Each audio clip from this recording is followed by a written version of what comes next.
अस्सलाम वालेकुम जी। मेरे सारे वेखण वालिਆਂ ਨੂੰ ਸਭ ਤੋਂ ਵੱਡੀ ਗੱਲ ਇਹ ਕਿ ਮੈਂ ਬੜਾ ਖੁਸ਼ ਹਾਂ ਇਸ ਟਾਈਮ ਕਿ ਮੇਰੀ ਵਾਲਦਾ ਸਾਹਿਬਾ ਤੇ ਮੇਰੀ ਵੱਡੀ ਖਾਲਾ ਜੀ ਨਾਨੀਆਂ ਬਜਾ ਇਹ ਉਮਰਾ ਕਰਕੇ ਆਏ ਤੇ ਮੈਂ ਇਹਨਾਂ ਦੇ ਦਰਮਿਆਨ 'ਚ ਬੈਠਾ ਮੈਂ। ਅੱਲਾ ਦੀ ਬੜੀ ਖਾਸ ਰਹਿਮਤ, ਅੱਲਾ ਇਹਨਾਂ ਨੂੰ ਜ਼ਿੰਦਗੀ ਦੇ ਤੰਦਰੁਸਤੀ ਦੇ, ਇਹਨਾਂ ਦੀ ਲੰਮੀ ਉਮਰ ਕਰੇ।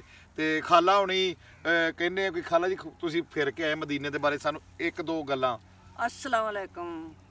अस्सलाम वालेकुम बिस्मिल्लाहिर रहमानिर रहीम। खाने का मदीने शरीफ दी ऐसी बस्ती है जिथे सुभान अल्लाह, जिथे रहमत बरसदी है। सुभान सदके जावा सोने दे चार चफेरे रहमत बरसदी है। अल्लाह ही अल्लाह है, अल्लाह ही ਅੱਲਾ ਹੀ ਅੱਲਾ। ਗੱਲ ਕਰਨ ਦਾ ਮਕਸਦ ਇਹ ਆ ਜੀ ਕਿ ਜਿਹੜੇ ਨਹੀਂ ਜਾਂਦੇ ਨਾ ਉਹ ਤਾਂ ਤਰਸਦੇ ਆ ਕਿ ਜਾਈਏ ਵੇਖੀਏ ਕੀ ਆ।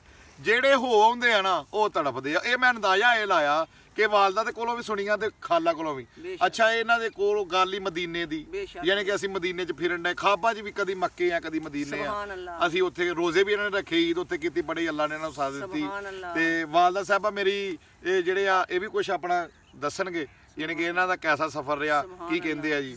माशाल्लाह बहुत प्यारा सफर ना कुछ केवान आबे जम जम पीता आबे जम जम जी पीवांगे ओथे मरांगे ते ओथे ਹਾਏ, ਯਾਨੀ ਕਿ ਆਵੇ ਜ਼ਮਜ਼ਮ ਦੀਆਂ ਮੌਜਾਂ। ਤੇ ਮੇਰੀ ਹੁਣ ਇੱਕ ਦੁਆ ਵਾ ਜੀ, ਤੁਸੀਂ ਵੀ ਆਮੀਨ ਕਹਿ ਦਿਓ ਕਿ ਇਹਨਾਂ ਦੇ ਸੰਗ ਜਿੱਦਾਂ ਇੱਥੇ ਬੈਠੇ ਆ ਇਦਾਂ ਹੀ ਮੱਕੇ ਤੇ ਮਦੀਨੇ ਇਹਨਾਂ ਦੇ ਵਿੱਚ ਬਹਿ ਕੇ ਉੱਥੇ ਫਿਰੀਏ ਇਹਨਾਂ ਦੇ ਨਾਲ। ਤੇ ਮੈਨੂੰ ਵੀ ਰੱਬ ਉਮਰਾ ਕਰਵਾਵੇ, ਮੇਰੀ ਇਹ ਦੁਆ ਵਾ।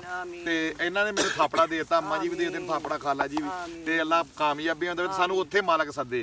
ਸਾਰੇ ਆਮੀਨ ਕਹਿ ਦਿਓ।